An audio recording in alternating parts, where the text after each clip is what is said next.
بالله من الشيطان اللعين الرجيم. بسم الله الرحمن الرحيم. الحمد لله رب العالمين. وصل يا ربي على محمد وآله الطاهرين.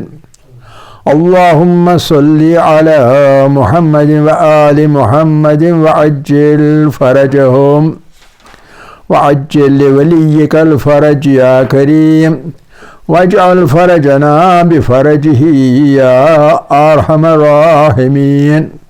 توكلت على الله العظيم.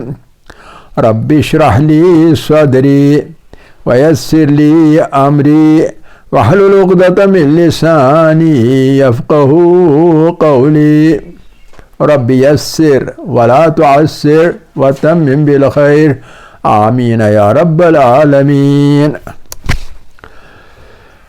عزیزان گرامی، نبوت کی بحث میں ہم آج کل نبی آخر الزمان صلی اللہ علیہ وسلم کی بات کر رہے ہیں. ان کی حیات طیبہ میں سے کچھ مخصوص واقعات جو ہیں، حالات جو ہیں، ان کے بارے میں بات ہوگی، اور اس کے ساتھ بعد میں نبوت کا جو مبحث ہے وہ تمام ہو جائے گا. تو پچھلے درس میں ہم نے آخر پر یہ بات کہی تھی کہ جب حضرت ابی طالب علیہ السلام نے مشرکین مکہ کو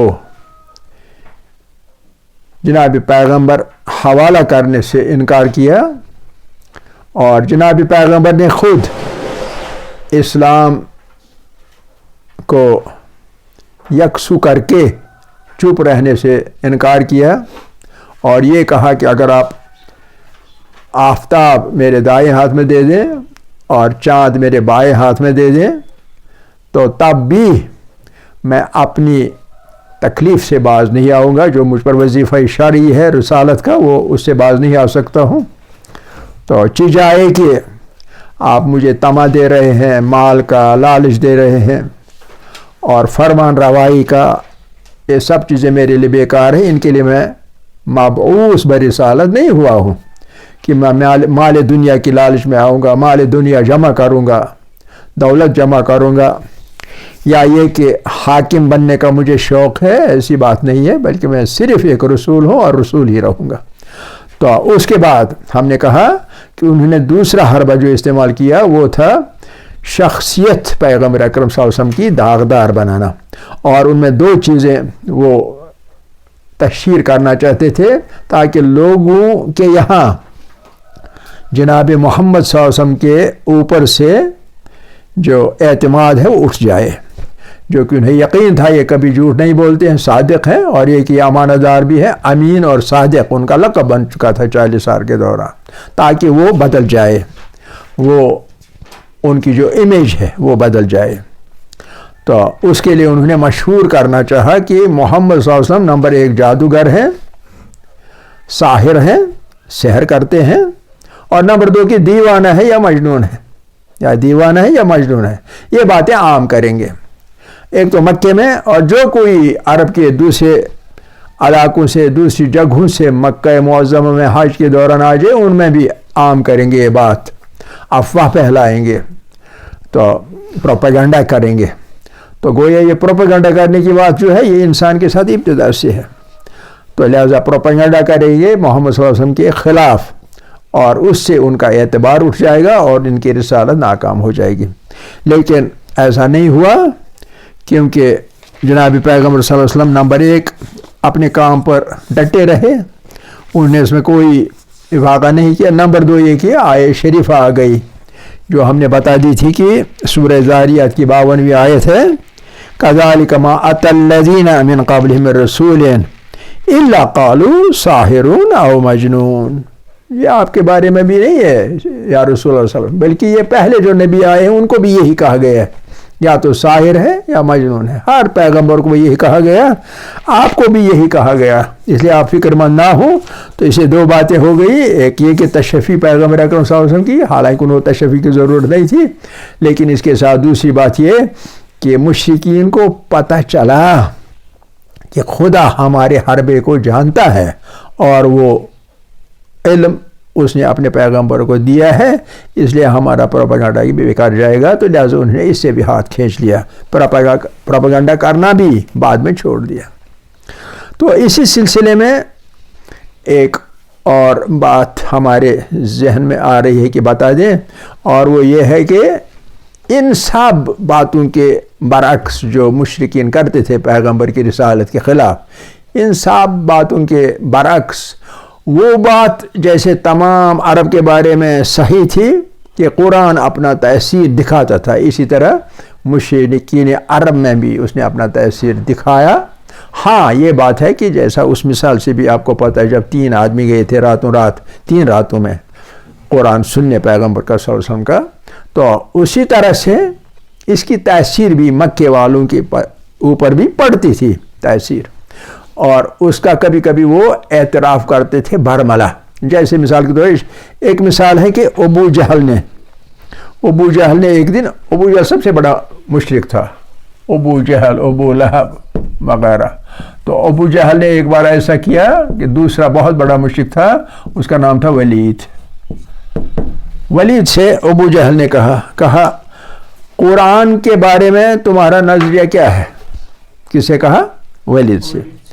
تو اور ولید ایسا شخص تھا مشرکوں میں کہ وہ لٹریچر جو ہے عرب کا، اس لٹریچر میں اسے کمال تھا، عربی لٹریچر اسے بہت کمال تھا۔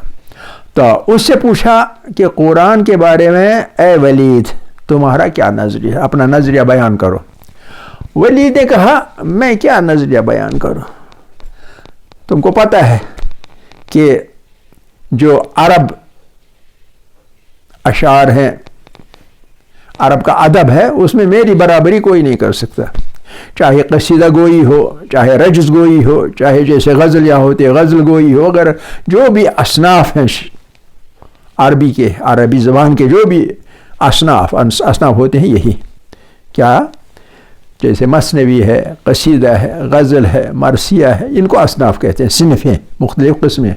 تو تمام اصناف میں آپ کو پتہ ہے میری برابری عرب میں کوئی اور نہیں کر سکتا ہے، لیکن یقین مانو کہ قرآن جو ہے اس میں ایک خاص حلاوت اور شیرینی، حلاوت مٹھاس، شیرینی، دونوں لفظ ایک ہی معنی بتا رہے ہیں، حلاوت اور شیرینی ہے، یعنی انسان کو یہ سننا خوش انسان کے لیے اچھا لگتا ہے قرآن سننا، کیونکہ اس میں مٹھاس ہوتی ہے، اور اسے میں کسی صورت میں بیان نہیں کر سکتا ہوں کیوں ہے اور کیا ہے، لیکن اس میں حلاوت اور شیرینی ہے، یعنی تاثیر اس کی ہے۔ اب ابو جہل نے اسے کہا اس سے بات نہیں بنتی ہے، آپ یہ بتاؤ آپ کا عقیدہ کیا ہے قرآن کے بارے میں؟ اس نے کہا اس کے لیے مجھے مہلت چاہیے، اس کے لیے مہلت مجھے چاہیے۔ جب اس نے مہلت مانگی تو پھر کافی دیر تک غور کرنے کے بعد اس نے وہی بات کہی جو پروپیگنڈا میں تھی۔ اس نے کہا مجھے لگتا ہے کہ یا تو کسی ساحر نے یہ کلام محمد کو سکھایا ہے اور وہ ہمیں سناتا ہے، اور یہ قرآن کے بارے میں میرا نظریہ یہی ہے، ورنہ میری سمجھ میں نہیں آتا ہے کہ یہ قرآن کلام کس کا ہے، کیونکہ محمد کے کلام کو پہلے ہم جانتے تھے، جب وہ مبعوث ہوا اس سے پہلے ہم جانتے تھے محمد کیسے کلام کرتا ہے، بات کیسے کرتا ہے، یہ سب چیزیں ہم جانتے تھے، لیکن اس کا کلام بھی یہ نہیں ہے، یہ مختلف ہے اس کے اپنے کلام سے۔ لیکن یہ کہ میں نہیں کہہ سکتا ہوں مجھے ایک بات کہ یقیناً، یا یہ کہ غالب خیال میرا یہ ہے کہ اس کو کسی ساحر نے یہ کلام سنایا ہے اور یہ ہمیں سناتا ہے، سمجھ رہے نا؟ تو گویا یہ وہی بات جو کہ قرآن کے بارے میں تھی نمبر ایک طرف، اور دوسری طرف جڑتی ہے پروپیگنڈا کے ساتھ، یا تو یہ ساحر ہے یا مجنون ہے۔ بات سمجھ آ گئی؟ اچھا، اگلا حربہ جو انہوں نے کیا وہ تھا پیغمبر کو اذیت دینے کا، جس بھی طریقے سے اذیت دیا جائے وہ دیا جائے۔ 2 مثالیں اس میں خاص ہیں جو بتانے کی ہے۔ ایک وہ ہے ایک اس بوڑھی عورت کی، جو کہ روز پیغمبر صلی اللہ علیہ وسلم جب سڑک سے جاتے تھے، راستے سے جاتے تھے، مکے کی طرف یا کسی دوست کی طرف کہیں کی طرف، تو وہ اٹھا کے گھر کی گند وغیرہ کوڑا کرکٹ وہ سب جمع جو کیا ہوا تھا وہ پھینکتے تھی جناب پیغمبر کے اوپر. آپ کو معلوم ہے یہ واقعہ بہت مشہور ہے. اور پھر اس کے بجائے پیغمبر کا جواب کیا ہوا کرتا تھا، وہ چلتے تھے، یا کبھی کہتے ہیں کوئی چیز ایسی ہوتی جو وہ واپس اس کے حوالے کرنا چاہتے کہ کال دوبارہ مجھ پر پھینکے، تو ایسا ہوتا تھا. لیکن پھر ایک دن کسی نے یہ کوڑا نہیں پھینکا آپ کے اوپر. کچھ کہتے ہیں اس میں اوجڈی وغیرہ ہوا کرتی تھی، ہر قسم کی گندگی اس میں ہوا کرتی تھی. کسی نے نہیں پھینکا. اس نے معلوم کہ یہ وہ بوڑھی کا کیا ہوئی جو پھینکتی تھی میرے اوپر، یہ تو کسی نے کہا وہ بیمار ہے. اس نے کہا اچھا بیمار ہے تو پھر اس کی عیادت کو جانا چاہیے. تو ان کی عیادت کو گئے، یعنی مزاج پرسی کے لیے. خیریت ہے، کیا بات ہے، ٹھیک ہو، کیا مسئلہ کیا ہے؟ اس نے کہا میں مریض ہوں. لیکن وہ پریشان ہو گئی، میں تو اس کے اوپر پھینکتی تھی گندگی، کوڑا کرکٹ بھی پھینکتی تھی، تو یہ میری عیادت کو آ رہا ہے، یہ کیا بات ہے؟ تو اسی دن سے دوبارہ کبھی کوڑا نہیں پھینکا گیا، بلکہ اس نے کلمہ پڑھ کے ایمان لایا. یہ ان کی جو ہوتی ہے اخلاق حسنہ، جو کہ مکارم اخلاق کے لیے آئے تھے، یعنی اخلاق کو مکمل کرنے کے لیے. تو لہذا اسی کا اثر تھا کہ وہ ایک دم سے مومنہ بن گئی. تو ایک یہ واقعہ. دوسرا واقعہ ہے طائف کا واقعہ. کبھی وہ طائف جا رہے تھے، اور طائف میں جو ہی بچوں کو پتہ لگ گیا کہ محمد صلی اللہ علیہ وسلم ہے، پاس والی ایک بستی زیادہ دور نہیں مکے سے، تو یہاں کے مشرکوں نے وہاں کے مشرکوں کے ساتھ ساز باز کر کے اذیت دینا چاہی تھی. تو انہوں نے بچوں کو اکسایا کہ آپ اس کے اوپر پتھر پھینکیں، تاکہ بڑے لوگوں پر تھوڑی سی پکڑ آ سکتی تھی، گرفت آ سکتی تھی کہ بڑے لوگ آپ نے ایسا کیوں کیا. کوئی بھی کہہ سکتا تھا. جیسے حمزہ نے شمشیر اپنی نکالی تھی اس دن جب وہ ابھی ایمان نہیں لائے تھے، جب لوگوں نے ہجوم کیا تھا پیغمبر، تو اس نے شمشیر نکالی تو کہا تھا میں بھی دیکھتا ہوں کون محمد صلی اللہ علیہ وسلم کو کسی طرح کی ہانی یا نقصان پہنچا سکتا ہے. تو وہ اسی دن سے حمزہ مومن بن گئے. تو اس طرح سے ایک گرفت ہو سکتی تھی، ایک پوچھ تاچھ ہو، اب تم نے ایسا کیوں کیا. لیکن چھوٹے بچوں کو کون پکڑ سکتا ہے، اس لیے انہوں نے اپنے بچوں کو اکسایا کہ آپ محمد صلی اللہ علیہ وسلم پر پتھر پھینکیں، اور انہیں اس کے اوپر پتھر پھینکے واپس جانے کے لیے مکہ. اور ایسا کرتے کرتے وہ زخمی بھی ہو گئے اس دن. تو یہ اذیتیں وغیرہ دی گئی. ایک اور حربہ تھا تاکہ محمد باز آ جائیں اپنی رسالت کے وظیفے کو پورا کرنے سے. تو یہ اگلا حربہ ان کا، لیکن یہ بھی ناکام رہا، کیونکہ محمد صلی اللہ علیہ وسلم اس کے مقابلے میں ہمیشہ صبر سے کام لیا کرتے تھے، برداشت کرتے تھے اذیتیں وغیرہ وغیرہ. جواب دینا درکنار، جواب تو نہیں دیا کرتے، سوال ہی نہیں ہے. تو آگے پھر اصل چیز یہ ہوتی ہے کہ یہ صبر جو ہوتا ہے، یہ صبر، اور کبھی کہتے ہیں علم، اور ایک لفظ ہے بردباری. یہ حلم اور بردباری جو ہوتی ہے یہ نبیوں کا خاص ہے. یہ خاص ہے نبیوں کے ساتھ، خاص ہے نبیوں کے ساتھ. انتہا کا ہر کوئی صبر وغیرہ کر سکتا ہے، لیکن نبی کے لیے انتہا کا صبر ہوتا ہے، انتہا کا حلم ہوتا ہے. اور یہ بھی ایک کلید ہوتی ہے، چابی ہوتی ہے ان کی کامیابی کی. آپ کوئی کتنی بھی دشمنی کرے، آپ صبر کرتے جائیے، ایک وقت آئے گا پشیمان ہو جائے گا، شرمندہ ہو جائے گا، باز آ جائے گا. تو یہ ایک خصوصیت ہوتی ہے ہر نبی کی، اور یہ خصوصیت ہمارے پیغمبر میں بدرجہ کمال موجود تھی، بدرجہ کمال سب سے زیادہ. تو لہٰذا ایک پیغمبر کی طرف سے ان کے تمام حربوں کا جواب ہوا کرتا تھا. تو پھر آگے ایک اور مسئلہ، اور وہ عمومی تھا. اب آپ کو پتہ ہے کہ بنی ہاشم میں سے اکثر بنی ہاشم میں سے پیغمبر صلی اللہ علیہ وسلم کی پیچھے ہوا کرتے تھے، کھڑے ان کا دفاع کرتے تھے. تو لہذا مشرکین نے کہا ہم کیوں نہ ایسا کریں جو آج کل بھی ہوتا ہے، جس کو ہم کہتے ہیں ترک موالات کہتے ہیں، اور ہم انگریزی میں کہتے ہیں سوشل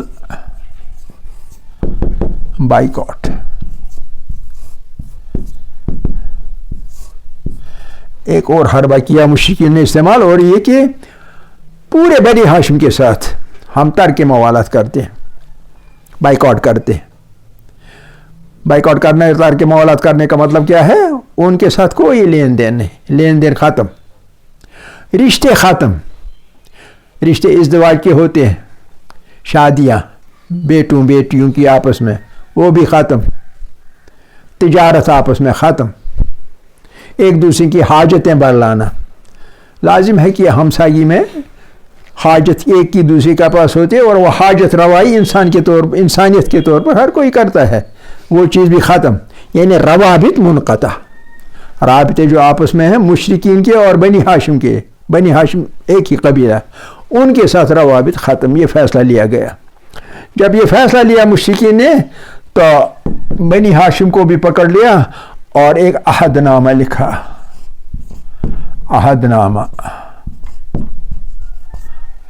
عہد نامہ کیوں؟ عہد نامہ اس لیے کہ بنی ہاشم کو پتہ چلے کہ ہم آپ کے ساتھ بائیکاٹ کر رہے ہیں۔ تو جب عہد نامہ لکھا جاتا ہے تو اس میں دونوں طرف سے، طرفین میں سے دستخطیں ہوتی ہیں، ہے نا؟ تو دستخطیں عہد نامے پر ہو گئی، اور وہ عہد نامہ شہادت کے طور پر خانہ کعبہ کی دیوار پر آویزان کیا گیا۔ ٹھیک ہے؟ اچھا، اب حضرت ابو طالب علیہ السلام نے کیا کیا؟ اس نے مشورہ دیا اپنے بنی ہاشم کو۔ اس نے کہا دیکھیے، جب سوشل بائیکاٹ کیا جائے تو اس کا مطلب ہے کہ دشمنی بہت کمال تک پہنچ گئی، اور مجھے اپنے بھتیجے کی زبردست فکر ہے، اس لیے میں مشرکوں کے ساتھ اس سوشل بائیکاٹ کے دوران زندگی نہیں گزاروں گا۔ تو کہا پھر کیا کریں اے شیخ؟ شیخ ایک بزرگ کو کہتے ہیں، اے شیخ پھر کیا کریں؟ اس نے کہا کہ شعب ابی طالب میری ملکیت ہے۔ شعب ہوتا ہے دو پہاڑوں کے درمیان ایک درہ اور تھوڑی سی وادی، اس میں ہم چلے جاتے ہیں، وہاں میرا مکان بھی ہے۔ سب کے سب بنی ہاشم اسی شعب ابی طالب میں جائیں گے۔ شعب ابی طالب، یہ واقعہ شعب ابی طالب کا تاریخ میں مشہور ہے۔ شعب ابی طالب، شعب ہوتا ہے درہ۔ شعب ابی طالب، ابی طالب مطلب ایک پہاڑ ہے، اس پہاڑ کے بیچ میں یہ شعب ہے، اور یہ شعب ابی طالب کا ہے، اس کی ملکیت ہے، اسی لیے اس کو شعب ابی طالب کہتے ہیں، جیسے شعب کوہ ابی عامر، اس طرح سے شعب ابی طالب۔ اس میں ہم سب کے سب منتقل ہوتے ہیں۔ تو سب کے سب وہاں گئے، گویا اپنے آپ کو انہوں نے محصور کیا، محاصرہ ان کا کیا گیا، چلے گئے، وہی زندگی کر رہے ہیں۔ اس کے باوجود جناب ابی طالب علیہ السلام کیا کرتے تھے؟ راتوں کو اپنے بھتیجے یعنی پیغمبر اکرم صلی اللہ علیہ وسلم کے سونے کی جگہ بدلتے رہتے تھے۔ کبھی خود بستر میں نصف رات سوتے تھے اور دوسری نصف رات اپنے بھتیجے کو وہاں سلاتے تھے۔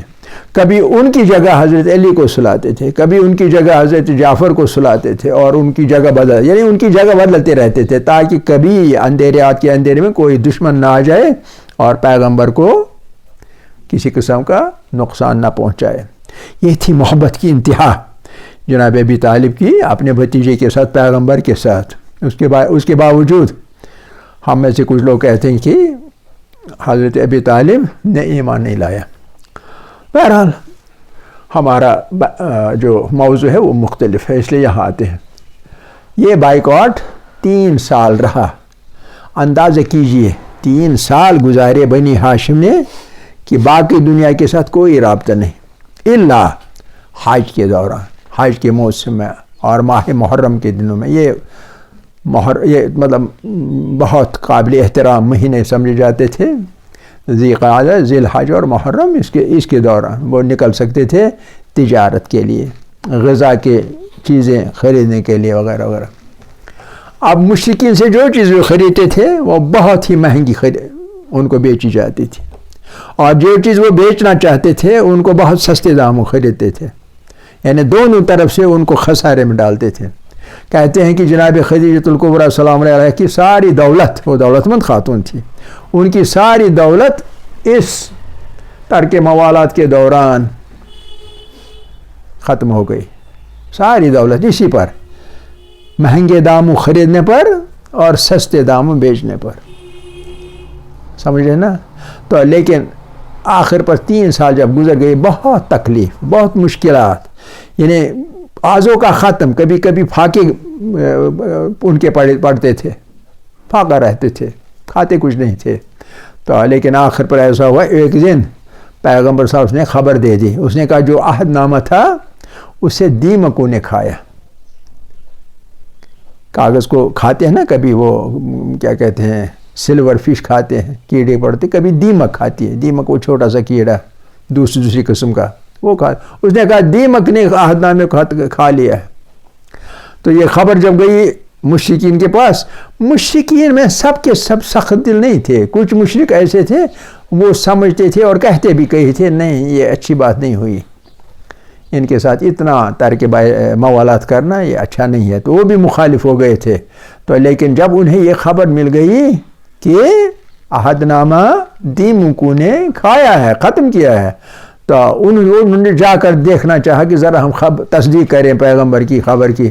وہ گئے، وہاں دیکھا تو وہاں دیکھا عہد نامہ جو ہے اس میں سب جو لکھا ہوا تھا وہ دیمکوں نے ختم کیا، اور پارا ہوا وہ کاغذ جس پر عہد نامہ لکھا گیا تھا. تو یہ ان کے لیے ایک علامت تھی کہ پیغمبر سچے ہیں، جھوٹی خبر نہیں دیتے. لیکن پھر بھی ایمان نہیں لایا. اور کیوں نہیں لایا وہ آپ کو ہم نے پچھلی ایک بحث میں بتا دیا ہے کہ ان کے انٹرسٹ جو تھے، ان کے مفادات وہ خطرے میں پڑ جاتے ہیں، وہ بھی عام بن جاتے ہیں. حاکمیت نہیں چھوڑتے تھے، فرمان روائی نہیں چھوڑتے تھے. منافع حاصل کرنا خانہ کعبہ کے متولیان کے طور پر تو وہ نہیں چھوڑنا چاہتے تھے. تو لہذا جو ترک موالات تھا وہ خود بخود ٹوٹ گیا اور شروع ہو گیا نئے سرے سے آپس میں اٹھنا بیٹھنا. تو یہ ایک مسئلہ تھا. تو اس کے بعد اگلا مسئلہ جو ہے جو ہمیں طے کرنا ہے وہ ہے ہجرت کا. ہجرتیں 3 ہمارے لیے ہیں. ہجرت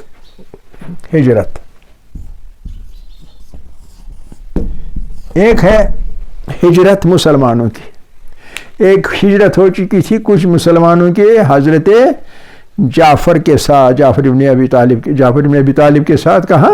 حبشہ. یہ وہ ایک ہجرت تھی. دوسری ہجرت تھی جب مسلمانوں پہ تنگ ہوا قافیہ حیات کا، قافیہ حیات زندگی بسر کرنے کا دائرہ تنگ کیا مشرکوں نے. تو سب کے سب تو برداشت نہیں کر سکتے تھے. جن کی برداشت کم تھی انہیں پیغمبر صلی اللہ علیہ وسلم نے کہا کہ آپ مکے سے ہجرت کریں. کہاں جائیں مسئلہ ہے، لیکن اللہ نے اس کے لیے ایک علاج نکالا. وہ یہ کہ حج کے دوران جب حاجی آتے تھے مختلف علاقوں کے، تو آپ کو پتہ ہے جمرات ہیں، 3 جمرے ہیں جنہیں کو ہم شیطان کہتے ہیں. عام طور پر حج کے دوران ان کو کنکریاں ماری جاتی ہیں. ان میں سے ایک جمرہ عقبہ ہوتا ہے. تو جمرہ عقبہ کے پاس ایک سال ایسا ہوا ہے کہ مدینے سے کچھ حاجی آئے تھے اور پیغمبر بھی حج پر تھے. تو مدینے سے پیغمبر نے صرف ایک حج کیا ہے، لیکن مکے میں بہت سارے حج کیے ہیں. تو اس حج کے دوران اس نے مدینے والوں کو اسلام کی دعوت دے دی. تو انہوں نے سرسری ان سے کہا کہ بتائیے اسلام کیا ہے. وہ کیا کہ محمد صلی اللہ علیہ وسلم کی باتیں ان کے دل میں اتر گئی، اور ان لوگوں نے مدینہ والوں نے اسلام قبول کیا. اور ان سے انہوں نے کہا آپ جب واپس جائیں مدینہ تو وہاں اسلام کی تبلیغ کریں، اسلام کے پیغام کو مدینہ والوں تک پہنچائیں. تو وہ چلے گئے مسلمان بن کے. مشرکین کو یہ پتہ نہیں ہے. تو وہاں انہوں نے مزید تبلیغ کی تو وہاں بھی اور لوگ مسلمان بن گئے. اس طرح سے ایک اور سال، 2 سال، شاید 3 سال بھی یہی سلسلہ ہو گیا، اور مکے میں ایک خاصی تعداد مسلمانوں کی تیار ہو گئی. تو اب جو یہ ہجرت کرنے والے ہیں مدینہ سے عام مسلمان، انہیں پیغمبر نے کہا منتشر طور پر، الگ الگ، ایک ساتھ نہیں، ورنہ لوگوں کو پتہ چلے گا اور آپ کو نہیں چھوڑیں گے. اس لیے منتشر طور پر الگ الگ آپ مکے سے چلے جائیں اور مدینے جا کر وہاں آپ کے لیے مہمان نوازی کریں گے وہاں کے مسلمان. ایک ایک کر کے چوری چھپے نکل گئے مکے سے. ٹھیک ہے, یہ دوسری ہجرت. ایک کون سی ہجرت؟ حبشہ والوں کی ہجرت. ایک یہ دوسری ہجرت. پھر تیسری ہجرت آنے سے پہلے ہم کہیں گے براڈلی 2 ہجرتیں ایک اور ہوتی ہیں. ایک ہجرت ہوتی ہے بدنی طور پر, جسمانی طور پر, ایک جگہ سے آدمی چلا جائے دوسری جگہ رہے. ٹھیک ہے, یہ بھی ہجرت ہے. ایک اور ہجرت ہے معنوی ہجرت. اور وہ معنوی ہجرت کیا ہے؟ وہ ہے آپ کے خیالات میں انقلاب آئے. آپ پہلے ایک عقیدہ رکھتے تھے, پھر آپ نے اس عقیدے کو چھوڑ دیا, ترک کیا, گویا اس ایک عقیدے سے ہجرت کر لی اور دوسرا عقیدہ اختیار کیا, وہ بھی ہجرت ہے. یعنی ایک عقیدے سے نکلنا اور دوسرے عقیدے میں داخل ہونا. ٹھیک ہے کہ نہیں؟ یعنی ایک انسان کا مشرک یا کافر سے مسلمان بن جانا, یہ بھی ایک طرح سے ہجرت ہے. سمجھے نا؟ یہ ہجرتوں کی مختلف معنی ہے, لیکن عام طور پر کس ہجرت کو کہتے ہیں ہم؟ عام طور پر ہم پیغمبر کی ہجرت کو ہجرت کہتے ہیں. یہ باقی ہجرتیں ہم بھول جاتے ہیں, حالانکہ یہ ہجرتیں بھی اپنی جگہ بہت اہم ہیں.